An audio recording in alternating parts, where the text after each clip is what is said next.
Ako si Pupunggo, nasasaktan, madumi. For today's gala mga karep, papunta kami sa dam ng Alehe sa Tagkawayan, Quezon. So andito na kami sa Tagkawayan, papagas muna kami at baka magtula kami mamaya.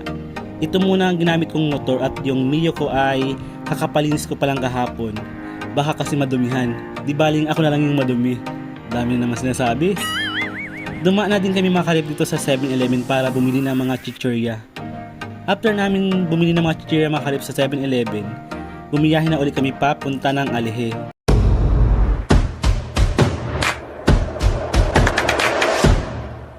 At andito na kami mga karep, kina Kenneth. Dito kami magluluto ng babaunin namin sa dam. Sila lang pala magluluto, panggulo lang ako.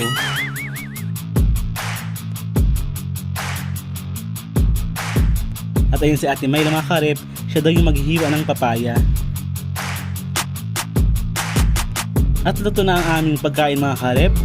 Sarap ng native na manok mga karep na may papaya.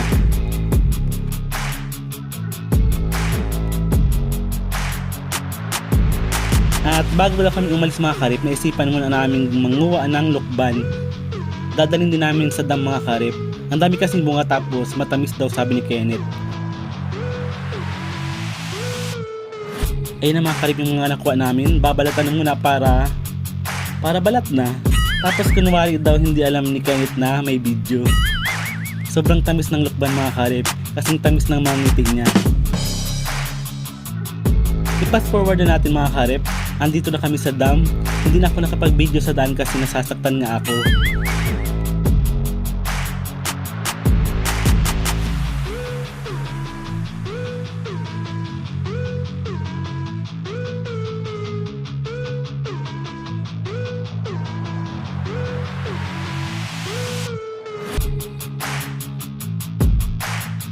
Doon daw kami sa kabila kasi mas maganda ang pwesto doon mga karep.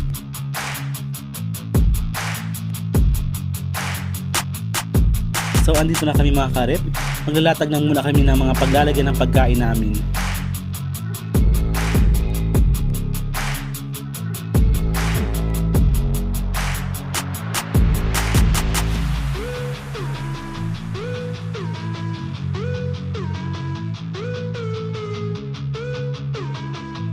Tapos after namin mga karep maglatag ng banikan niya inayos ko na muna itong camping chair ko.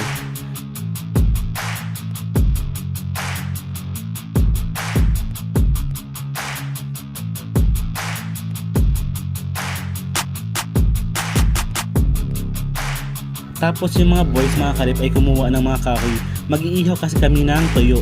Ay sila lang pala mag-iihaw. Tapos ayan, magpapadikit na kami mga karep. Ay sila lang pala magpapadikit. Kunyari lang tumutulong ako mga karep for the content ba?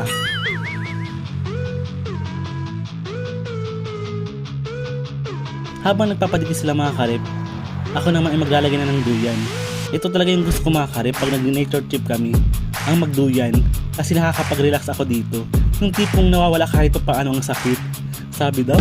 At habang nagduduyan ako mga karep, tinan niyo yung usok, sinidora, sa akin talaga nagpupunta. Kahit usok, sinasaktan ako. Ayan mga karep, after 10 years may apoy na, makakapag-ihaw na ng tuyo. Tip daw kasi nila ang tuyo mga karep.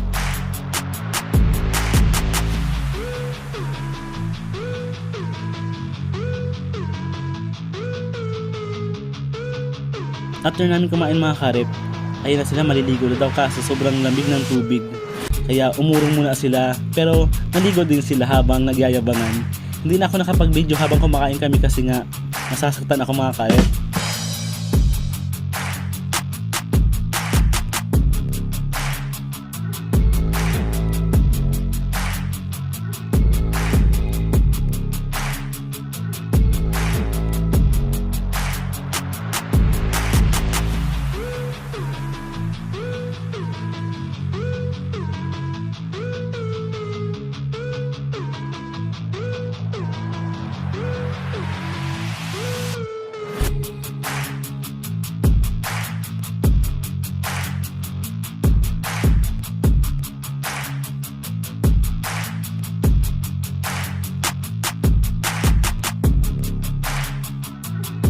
Hindi ko ulit alam kung paano tatapusin ang video na ito mga karep, kaya ganito na lang uli, bigla na lang mawawala.